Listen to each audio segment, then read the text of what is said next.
એમપીના ઓમકારેશ્વરથી 15 નવેમ્બરે કાર્તિકી પૂર્ણિમાના દિવસેથી નર્મદા પરિક્રમા માટે નીકળેલા અવધૂત સિદ્ધ મહાયોગી શ્રી દાદાગુરુ સાથે હજારોની સંખ્યામાં અનુયાયી નર્મદા પરિક્રમામાં જોડાયા. આજે શિનોરના અનુસૂયા માતાના મંદિરે આવી પહોંચ્યા અને ચાણો જવા નીકળ્યા હતા.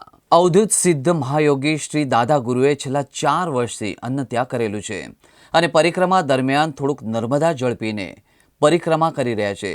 શ્રી દાદાગુરુનો પરિક્રમા કરવાનો હેતુ એ છે કે નદીઓ અવિરત વહેતી રહે, પ્રકૃતિ પ્રત્યે જાગૃત થાય લોકો, એ એમનો ઉદ્દેશ છે. શિનોરના અનસુયા મંદિર ખાતે લોકોએ પૂજનીય શ્રી દાદાગુરુનું ભવ્ય સ્વાગત કરી નમન કરી આશીર્વાદ લીધા હતા. અવધૂત સિદ્ધ મહાયોગી શ્રી દાદાગુરુની પરિક્રમા અલગ અલગ રાજ્યોમાંથી અનુયાયી જોડાયા હતા અને ધન્યતા પણ અનુભવી રહ્યા છે.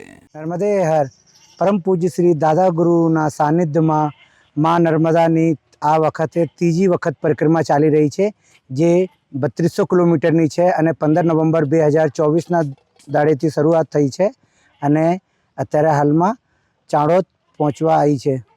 આ યાત્રામાં દાદાગુરુ જે છે એ છેલ્લા 4 વર્ષથી ફક્ત માં નર્મદાનું જલ પીવીને જીવિત છે અને તે ફક્ત એમનો ઉદ્દેશ દેશની નદીઓ નિર્મળ એવં અવિરલ વહે અને દેશના પર્યાવરણ પ્રત્યે લોકો જાગૃત થાય અને વૃક્ષો વાવે અને પર્યાવરણનું સંરક્ષણ થાય, સંવર્ધન થાય, એ વિશે અભિયાન ચલાવી રહ્યા છે.